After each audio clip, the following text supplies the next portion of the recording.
Yeah, I'm really glad we managed to do this because obviously we'd exchanged some questions and I wanted to kind of follow up in person as it works. It's always, I think, a lot more useful to sort of get to speak to somebody personally, get a bit more of an idea. And, you know, to start off with the questions that I always tend to ask when somebody's written a book, when did you decide? What was the point at which you probably had these ideas, had these thoughts that you were exploring? What was the point at which you decided, well, actually, I'm going to write this down. I'm going to write a book? I was journaling and writing every thought that comes to my mind for, I think, a year. Every thought, everything I was processing, I was writing it down, but not as a book, just as ideas that I would put down. And then I was in a place where I had a lot of knowledge, but separately. And I wanted to bring back the puzzle together and to make it coherent and organized, and to be able to put it in a coherent way. And then I decided to write the book. Okay. How long did it take? How long did the whole process take? Taking notes, I think I started on these subjects, like really pondering about them and writing about them, I think January 2016. Okay. Yes. Okay. I really liked, when I was reading your responses to our questions, you know, the whole exploring who am I, what am I kind of thing. And I wonder how much, maybe I'm transposing my thoughts onto you now, how much do you think that the world around us, the environment, the natural world, how much do you think that influences us? Because we certainly influence the world around us, but usually in a negative way. How important do you think to you is the relationship between yourself and nature, the natural world? I think that when finishing the book and when finishing this quest, for now, today, my understanding is me and nature are not two, that we are one, that we are part of nature. I have arisen from the Big Bang. Me and nature are one, at least on an anatomical body. I abide to the same laws that every object in the universe. I cannot fly. So I am nature in a way. I have a physical body and I navigate in a universal world under certain laws. But I would say that there is a part in human being that I don't see in nature. And when I say nature, I'm more talking about other life forms. So I see animals, I see that they have emotions, they have instinct, I'm sure that they think, they know what they do, but they don't have this notion of good or bad, true or false. I only see this in humans' behavior, meaning I cannot go to someone and take their food because that would be called to steal. Why we as humans, we have laws of the behavior, and that's what differentiates me from nature. And maybe it means that animals and everything, stars, everything just are being and work in harmony with the laws, but that I have a responsibility every time I do something. Is it in coherence? Is it in harmony with nature? Is it in harmony with the laws of behavior or not? So I think that's the only difference that I would see between me and nature. Might the difference be that maybe all the other animals are kind of content with their position in the natural world? Maybe we as humans are the only ones who aren't really happy and are maybe seeking something else. Maybe that's what is it? Maybe that's why we do the concept of right or wrong, because we know that if we're doing something that's not within, not keeping in the harmony of the natural world, we would define that as wrong. We know it's wrong, but we can still do it. Maybe, yeah, I don't know. Maybe animals. Why do we have this thought? Why do we have this thought in the first place? Why do we have the thought of how should I behave? Why do we ponder about it and think about it? And why do you think that some behaviors are better than others? Why are we able now, in very few years from now, we will be able to control climate and a lot of other things that no other creature on earth was able to do. So it's, yes, we are trying to work in harmony or not. Well, at the end we find a balance, because we have to, because it's our habitat. At the end of the day, we have nowhere else to live. But the most interesting part is, why do we even think about what is good and what is bad if we are just nature, if we are not something that transcends nature as human beings?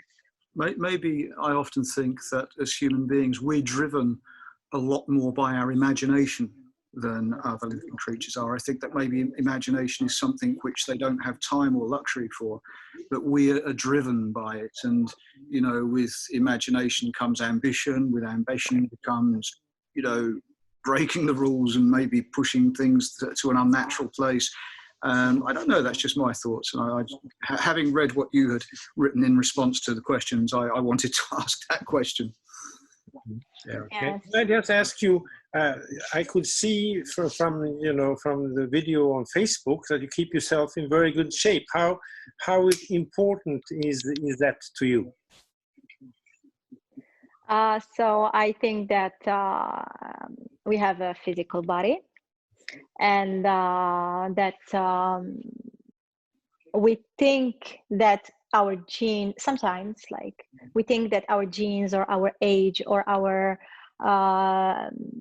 past lifestyle determines 100% its functioning, while sometimes I saw, and I've experienced personally, that sometimes it's a beautiful machine that you can play with, and that can recover from injuries, that can go all the time further when it when the mind is put aside. What I mean is that every year, every 4 years at the Olympic Games, we see new records being challenged. It means that we don't know where this body can go and how it can function, and its limits. So I try to play with this personally. I find it interesting. When, you know, again, a question I always like to ask of writers, we're all influenced by that which we've read ourselves. And that's not just about the ideas, the thoughts, that which we wish to write about, but our style is influenced by what we grew up with, to be quite honest.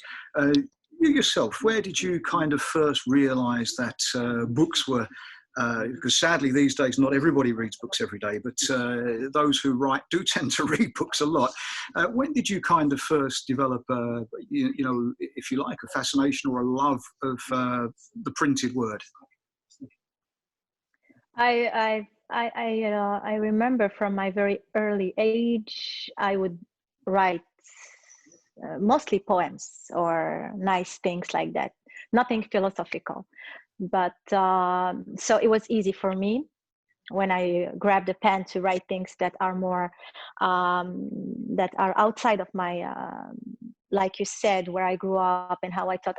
I had never allowed myself to go and question and question these questions or answer these questions. So, but when I started writing about these matters that now matter to me, and trying to answer these questions, it was easier because I used to always write on different subjects. I like to write. I feel like it's a self-talk, a mirroring. I feel like when I write, I know what's in my mind, in a way.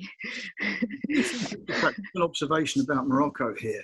I first visited Morocco in the early 1980s, and then was back 10 years ago. And you're probably aware, these are two different worlds: Morocco in the early 80s and Morocco now. Yeah, and definitely. you're probably going through education and starting to develop with your writing at the point that those changes were really starting to make a big difference. It's now a very forward-looking, very secular, more open society. Do you think that maybe you benefited from being in the right place at the right time, that you were actually allowed to expand the scope of your thoughts? No, Definitely.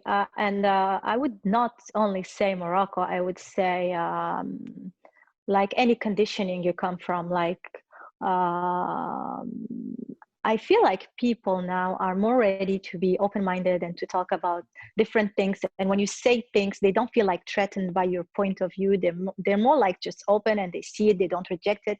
They don't accept it. But if they like the idea, or they think that it can make sense, they are more easy to talk to. And I can talk about subjects that sometimes are very weird, and I feel safe, and I feel like I can express myself. Definitely. Maybe one reason that I asked that question is because, of course, you talk a lot in your writing about existentialism. And when we think of existentialism, we think of that band of writers that really started to appear in the 30s, but then in the 40s and 50s, this was an idea that was flourishing.